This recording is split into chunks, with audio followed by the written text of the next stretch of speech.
تعالیٰ عنہ ایک کھجوروں کے باغیچے میں مزدوری کیا کرتے تھے. دن بھر مزدوری کرنے پر آپ کو 2 درہم ملتے تھے. بڑی محنت سے روزہ رہ کر کے مزدوری کرتے تھے. شام کے وقت 2 درہم سے آٹا خرید لایا اور گھر میں لا کر دیا. اس سے 5 روٹیاں بنی. حضرت فاطمہ زہرا رضی اللہ تعالیٰ عنہا دسترخوان پر وہ 5 روٹیاں بچھاتی ہیں. اچانک دروازے پر ایک یتیم بچہ، ایک یتیم لڑکا آواز دینے لگا، اے نبی کے گھر والوں، آپ کا گھرانہ سخی ہے، لجپال گھرانہ، یتیموں کی کفالت کرنے والا، میں بہت بھوکا ہوں، مجھے اپنے دسترخوان سے بھی کچھ کھلا دو. حضرت فاطمہ زہرا رضی اللہ تعالیٰ عنہا نے وہ 5 روٹیاں اٹھا کر دیتی اور صرف پانی پی کر کے پورے گھر والے افطاری کرتے ہیں. دوسرے دن پھر سحری کیا ہے؟ پانی. پھر روزہ رکھے. حضرت علی اسی حالت میں مزدوری کرتے تھے. پھر شام میں 2 درہم کا آٹا خرید کر کے آج لائے. پھر 5 روٹیاں بنی. آج ایک مسکین آیا جس کے کپڑے بھی پھٹے تھے، بہت ہی غریب الحال نظر آتا تھا. اس نے بھی آواز لگائی کہ تمہارے گھر سے روٹیوں کی خوشبو آ رہی ہے، کئی دن ہو گئے مجھے کھانا میسر نہیں آیا. آج بھی 5 روٹیاں اٹھا کر دے دی گئی. پھر پانی سے افطار ہو گئی. کس کی یہ ہمت ہے؟ یہ لجپال اور سخی گھرانہ صرف رسول اللہ کا ہے، اہل بیت کا ہے. ظاہر سی بات ہے کہ 1 روٹی دے دیتے اور باقی 4 تو اپنے رکھ لیتے، بانٹ لیتے. حضرت فاطمہ کہتی ہے نہیں، اس نے اللہ کے نام پر مانگا ہے، اپنے لیے نہیں مانگا، اللہ کے نام پر مانگا، تو میں اس میں ڈیوائڈ کیسے کروں؟ اللہ کے لیے اتنا اور ہمارے لیے اتنا، سب کچھ اللہ کا ہے اس لیے دے دیا. تیسرے دن پھر پانی پی کر کے روزہ رکھتے ہیں. پھر حضرت علی مزدوری کر رہے ہیں. کیسے ہو سکتا ہے فاقہ 3 دن کا، سحری بھی پانی سے، افطاری بھی پانی سے؟ یہاں تو ہمارے شام ایک ہی روزے میں پیٹ جھک جاتی ہے، آنکھیں باہر آنے لگتی ہیں، حلق میں کانٹے چبھنے لگتے ہیں. لیکن وہ مولا علی شیر خدا رضی اللہ تعالیٰ 3 دن کی سخت بھوک کے بعد بھی ایک باغیچے میں خدمت کر رہے ہیں. اور مزدوری ملی تو آج بھی وہ اپنی مزدوری سے آٹا لے کر کے آئے. آج ان کے گھر کے دروازے پر ایک قیدی آیا، اسیر. اس نے آواز لگائی کہ میں جیل سے چھوٹ کر کے آیا ہوں، مجھے کوئی کھلا نہیں رہا ہے. مجھے کہا گیا ہے کہ اگر ایسی حالت میں کوئی کھلا سکتا ہے تو رسول اللہ کا گھرانہ کھلائے گا، آپ مجھے دے دیں. آج بھی 5 روٹیاں اٹھا کر دیتی ہیں. اب کیا کھائیں ہیں؟ 3 دن ایسے گزر گئے تھے. رات کے وقت میرے آقا صلی اللہ علیہ وسلم اپنے گھر میں داخل ہوئے. فاطمہ کو بلایا تو دیکھا حسنین کریمین ایک طاق میں دب کے ہوئے بیٹھے ہوئے ہیں. ایسے بیٹھے ہوئے ہیں کہ ان کی آنکھیں بند ہونے کے قریب ہیں. حضرت فاطمہ جھک گئی ہیں، پیٹ سے لگ رہا ہے. فضا جو ان کی کنیز ہے کونے میں بیٹھی. حضرت علی رضی اللہ تعالیٰ عنہ کے جسم پر بھی کپ کپی تھی. حضور پاک صلی اللہ علیہ وسلم داخل ہوئے، پوچھا کیا حال ہے؟ کسی کا کچھ جواب نہیں آیا. پھر آپ نے پوچھا کیا حال ہے؟ حضرت فاطمہ کھڑی ہوئی قوت سے، شکایت نہیں کی یا رسول اللہ صلی اللہ علیہ وسلم ہم 3 دن سے بھوکے ہیں، نہ، بلکہ کہا الحمدللہ، اللہ کا فضل و کرم ہے، سب ٹھیک ٹھاک ہیں، سب اچھے ہیں. حضور پاک صلی اللہ تعالیٰ علیہ وسلم ان کی حالت دیکھ رہے تھے اور وہ غیب داں نبی جانتے ہیں. اسی وقت جبرائیل امین آیت لے کر نازل ہوئے.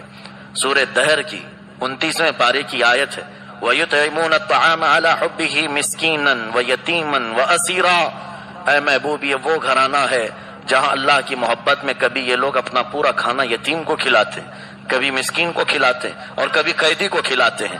اور پھر آخر میں یہ کہتے ہیں انما نطعمکم لوجہ اللہ لا نرید منکم جزاء ولا شکورا. یہ گھر والے دیتے بھی ہیں اور یوں کہتے ہیں ہم نے جو تمہیں کھلایا ہے وہ خالص اللہ کی رضا کے لیے، اب تم سے نہ بدلے کی تمنا رکھتے ہیں اور نہ شکریہ کی طلب رکھتے ہیں. یہ وہ گھرانہ جس کی شان میں آیت کریمہ نازل ہوئی اور حضور صلی اللہ تعالیٰ علیہ وسلم نے جبرائیل سے کہا اے جبرائیل، پھر فاطمہ کا فاقہ ہے، علی کا فاقہ ہے. 3 دن سے اگر ان کے گھر میں روزہ ہے تو پھر ان کا افطار کا سامان دنیا سے نہیں جنت سے اترنا چاہیے. خانے جنت اترا. جبرائیل امین ان کی رضا میں جنتی دسترخوان لے کر کے آئے. یقیناً یہ گھر والے مجبور نہیں تھے، مختار تھے.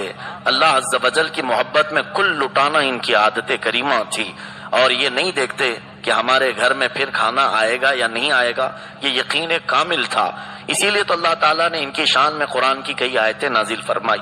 عزیزان گرامی، یہ وہ گھرانہ ہے جس کے متعلق امام زمن نے فرمایا آتا ہے فقیروں پہ انہیں پیار کچھ ایسا، خود بھیک دیں اور خود کہیں منگتا کا بھلا ہو۔ یہاں ہم ایسے نہیں کہتے، کوئی اگر مانگنے آئے تو اس سے کہتے ہیں شکریہ تو بول، میں نے تجھے دیا ہے، ایسے ہی دبا کر جا رہا ہے، بلکہ یہ وہ گھرانہ ہے دینے کے بعد یہ کہتے ہیں اللہ تیرا اور بھلا کرے، دعا بھی یہ خود ہی دیتے ہیں۔ یہ وہ گھرانہ اہل بیت رسول صلی اللہ علیہ وسلم کا مقامات قائل ہیں۔ لیکن بعض لوگ آپ کو یہ بلیم کرتے ہیں، یہ ہم لوگ نہیں، جو غیر مقلد وہابیہ ہیں وہ حضرت علی کی دشمنی میں کڑتے ہیں۔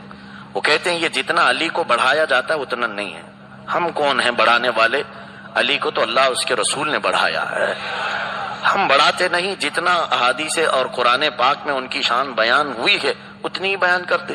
قرآن میں جب علی کی فضیلت میں آیت آئی وَيُطْعِمُونَ الطَّعَامَ عَلَى حُبِّهِ مِسْكِينًا وَيَتِيمًا وَأَسِيرًا، حضرت علی رضی اللہ تعالیٰ عنہ کی فضیلت میں یہ آیت آئی کہ یہ وہ گھرانہ ہے جو اللہ کی محبت میں یتیموں کو کھلاتا ہے، مسکینوں کو کھلاتا ہے، قیدیوں کو کھلاتا ہے۔ حضرت علی رضی اللہ تعالیٰ عنہ کے پاس بظاہر مال و اسباب زیادہ نہیں تھے، لیکن خیرات اتنی کرتے تھے، سخاوت اتنی کرتے۔ کیا آپ کا گھر ہے؟ فاطمہ زہرا رضی اللہ تعالیٰ عنہ حسنین کریمین کے بیمار ہونے پر منت مانگتی، اے اللہ اگر یہ دونوں بچے میرے صحیح ہو جائیں، نہیں آپ کی کنیز فضہ، انہوں نے منت مانگی کہ اگر یہ دونوں بچے صحیح ہو جائیں تو ہم اللہ کی رضا کے لیے ایک روزہ رکھیں گے، 3 روزے رکھیں گے۔ یہ فضہ نے منت مانگی اور بچے دونوں صحت یاب ہوئے، حسنین کریمین۔ یہاں سے ایک بات یہ بھی میں بتا دوں کہ منت مانگنے کے یہ طریقے اہل بیت سے سیکھو۔ صرف دھاگا باندھنا، تالا بند کرنا یہ منت نہیں ہوتی۔ مرغے کاٹ کے آنا، بکرے کاٹ کے آنا، لوگ تن آسانی چاہتے ہیں کہ جس میں آسانی سے معاملہ نپٹ جائے۔ ظاہر سی بات ہے اللہ کی رضا کے لیے روزے رکھنے کی منت کر سکتے ہیں، ایک بار مکمل قرآن ختم کرنے کی منت کر سکتے ہیں، 100 رکعت نفل نماز پڑھنے کی منت کر سکتے ہیں، مسجد میں کوئی چیز وقف کرنے کی منت کر سکتے ہیں۔ باقی رہی بات ہم سب کو منت کا طریقہ کچھ غیروں نے اس طرح سکھایا کہ جا کر مزار پاک کی چوکھٹ پر یا ان کی جالیوں پر دھاگا باندھ دینا۔ دھاگا باندھنا نہ بزرگوں سے ثابت ہے، نہ ہی آپ کو اس کا حکم دیا گیا ہے۔ آپ کو منت کا شرعی طریقہ یہ ہے کہ کوئی ایسا کام کریں جس سے اللہ اس کے رسول راضی ہو جائے۔ فاطمہ زہرا رضی اللہ تعالیٰ عنہ کے گھر میں یہی منت ہوئی، بچے صحیح ہوئے تو روزہ رکھا، 5 لوگ تھے گھر میں، حضرت علی، فاطمہ، فضہ اور دونوں حسنین کریمین۔